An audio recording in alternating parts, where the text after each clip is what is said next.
Ladies and gentlemen, good evening and welcome back to our channel once again. And it is my hope and prayer that the video is going to find you guys in good health. Personally, I am fine, as you can see. Kisumu is fantastic, and maybe you could also let me know where you're watching the video from. The county or the country, in case you are out of the republic. Ladies and gentlemen, if there's one thing that brought Uhuru Kenyatta, the former president, down, especially in the mountain, then it was the Building Bridges initiative. And I want you guys to take this to any nearest bank. The Adani scandal is going to bring William Ruto down. And another person who is going to be brought down by the Adani scandal, Raila Odinga. And I'm not so sure whether Raila Odinga will be able to salvage his reputation as a result of the Adani scandal.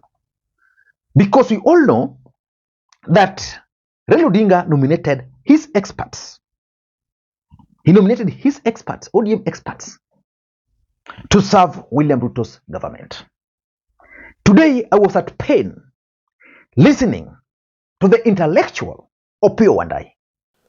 Adani Energy Solution Limited have cumulative transmission network of about 21,000 circuit kilometers of power transmission lines and some 61,000 MVA transformation capacity. Be technical, but these guys will break it down for you guys. They privately own more energy infrastructure. This Adani Energy, from my own investigation. They privately own more energy infrastructure than Kenya, Uganda, and Tanzania combined, as we speak. In distribution, Adani serves over 13 million consumer meters in metropolitan Mumbai, that is in India, and the industrial hub of Mundra SEZ. Now, in Kenya, this is now most relevant again. Their current project proposal covers the following. And the PS actually alluded to this earlier. One, approximately 222 kilometer KV, okay? Gilgil, Dhaka, Mala, Konza transmission line and associated substations.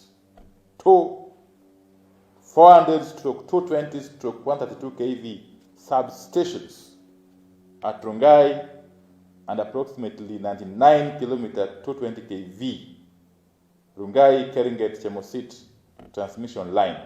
Opiyo Wandayi was literally watching for Adani. Whatever Opiyo Wandayi was saying or was telling whoever or the audience ought to have been said by the representatives of Adani, not the cabinet secretary for energy.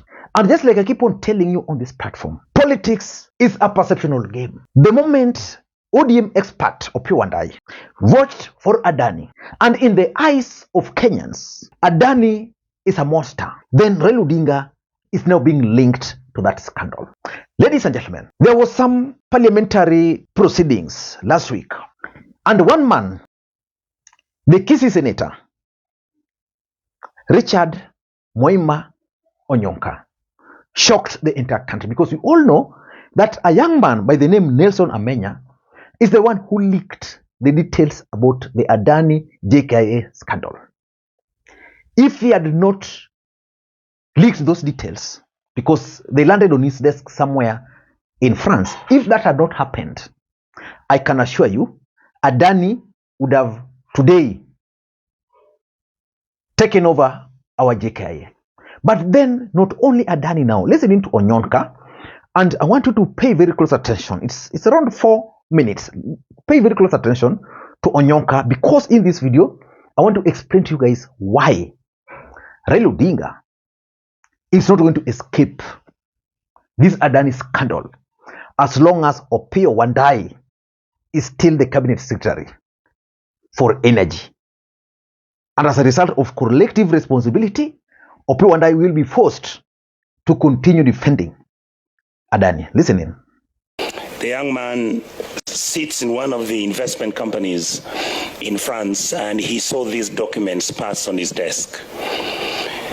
When he called me, the information that I was speaking made me, first of all, get worried about himself, because as you realize, Chair, I actually publicly have stated that the information Nelson Amenya has given me as of 3 days ago is that he has found some people who are following him in France, and he has actually, we have been talking to some people to create a safe haven for him so that he can be siphoned out of France. That's how delicate and personal this matter is to some of us. So, CS, I would like to, if you come across any of your friends who have been participating in this thing, tell them to leave Amenya alone. Tell them what we are trying to do is discussing issues about either we accept that Kenya is going to be a country of public good or is going to be a country of private good. And what we are saying is that we have information that we are going to table here, and I will tell you, my CS, some of these things are shocking, completely shocking. I would like to ask you, you can answer or you can keep the information and answer me before. Chair, I will start with asking the CS. Do you know somebody called Jayesh Saini? Yes, I do. Thank you. How do you know him? I think he's in the health industry. Thank you. Yeah. Would I be wrong if I said that Mr. Jayesh Saini is the one who has actually been given the transaction of managing our SHIF, which is the new development out of NHIF, because he's the owner of Nairobi West Hospital, and he is the one who is actually been given the complete system of the financial management of the SHIF system. Point of order. I would want, Senator, we restrict ourselves to the mandate. Chair, I think you're wrong. No, you're wrong, Chair. There's a reason why. You have to allow me to interrogate the matter. You must allow me to interrogate the matter to its logical conclusion. Let me explain. Then you can make a ruling. And when you get out of the rail, I am not. There is a relationship between the corruption that is happening with the Adani deal and what Mr. Jayesh is doing. Because so, Mr. Chair, Senator, don't get keep for him. Please don't. No. Point of order, Chair. Don't get keep for him. You are going the wrong way, Chair. Senator Onyonka, just 1 minute, please. Yes. Chair, it is quite possible that there is somewhere that Onyonka... There is a nexus. I'm trying to create the nexus. Allow me to make my case. Senator Onyonka, allow him. Just let me explain something, Chair. It is possible that there is somewhere that Senator Onyonka is driving at. That is where I'm going. Just allow me to go where I'm going. Senator Onyonka, you're out of order. Yes, he is not listening. And I'm trying to... As your SG, I am telling you now you're out of order. No, Chair, can you protect Senator Onyonka? Because if now Senator Sifuna invokes the power of being an SG, he might chicken out from pursuing a I am on the mic to just guide the Chair. Yes. I was saying it is possible there is somewhere in terms of nexus, you allow him to, and I don't want to use this aviation analogy, let him land the point. Let's see where he's going with it. Just give him a little bit. I was afraid of getting out of context and losing Kenyans, because the issue we are dealing with is the issue of the airport, JKIA. So I thought he has lost his Chair, I am giving you by talking about health. There is a nexus. No, I was just trying to bring him to allow me to set it up. Okay, now ask your question. The question I'm asking, I asked him, does he know Jayesh Saini? He said yes. Allow me to interrogate him. Okay. Continue, you have a minute. Thank you, sir. Yes. Thank you so much. Yes. CS. Would I be wrong to say that Mr. Saini is the agent of Adani in Kenya? The answer is yes or no. It's up to you. I'm not aware. You're not aware. Are you also aware that meetings that took place in Dubai where this deal was being discussed, Mr. Jayesh Saini was sitting in that meeting with individuals from the Kenyan government, and I will state here that the person who met Mr. Jayesh Saini in Dubai was Honorable Murkomen when he was a minister in the position you are in. I am not aware. Without having evidence that I can prove, but I think it's important that I make the statement that in that meeting, that money exchanged hands. And Chair, later on, I believe as we continue, these details should be presented to this House. Ladies and gentlemen, that is Opiyo Wandayi. Opiyo Wandayi is commonly referred to as intellectual as far as ODM politics is concerned. In this video, I want to explain to you guys why Raila Odinga's reputation is going to be damaged as a result of this scandal. But before we do that, for those who are watching this channel for the first time, please take a second or two, click that subscribe button so that next time we produce a video like this, YouTube will automatically notify you. And to the subscribers, I want to continue thanking you guys for your continued support. Because without that support, this channel cannot be where it is. Ladies and gentlemen, I want to go straight to the points. Number one, Raila Odinga is going to carry the Adani baggage. Just like Raila Odinga carried on his shoulders Jubilee failures. There is no way Raila Odinga is going to escape this. And when Raila Odinga joined William Ruto's government through his experts, I opined on this platform that one of the things William Ruto wanted to do was to share the baggage of UDA or Kenya Kwanza failure. So that because there was a distinction that William Ruto had failed, his policies were not working, the tax, and we explained that William Ruto wanted Raila Odinga's party to be part of it. So that he ended up appointing John Mbadi as the cabinet secretary for finance. Which means there is no way this Adani transaction will pass without the signature of the cabinet secretary for treasury. That is even the JKA or even this energy. For the energy one, their two signatures will be there. The one for the line cabinet secretary, which is Opiyo Wandayi, and of course, John Mbadi.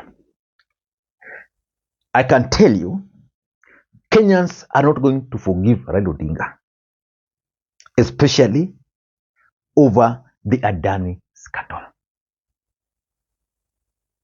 That's number one. Number two, there has been speculations about the beneficiaries of Adani bribes. Onyonka Richard almost linked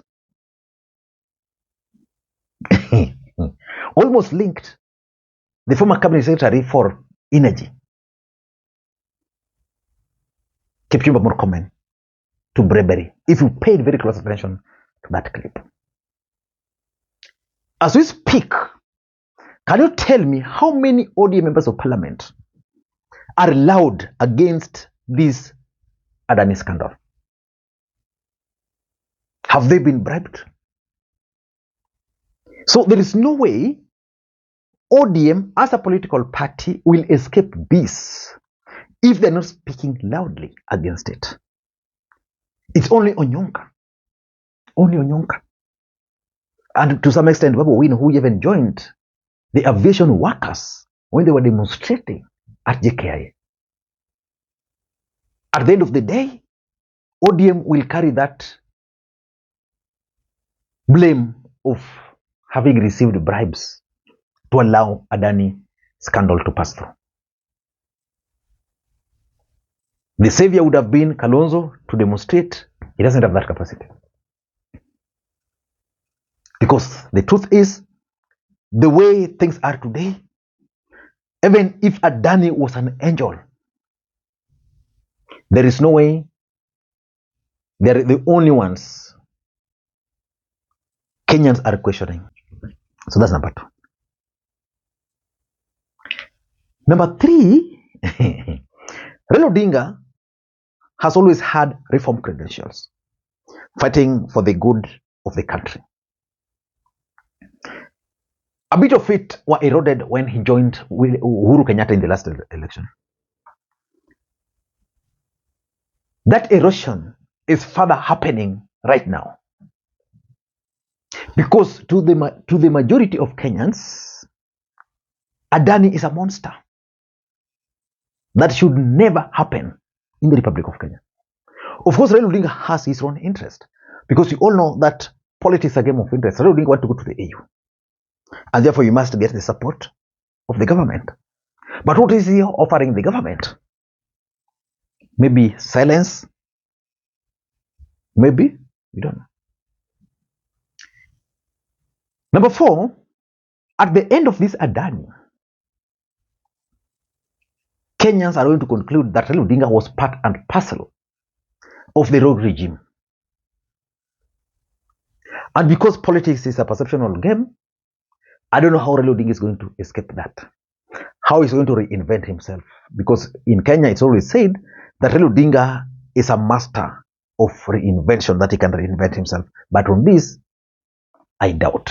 And lastly, I'm 100% sure that someone somewhere in government is working day and night to drag Raila Odinga's name into the mud over this Adani scandal.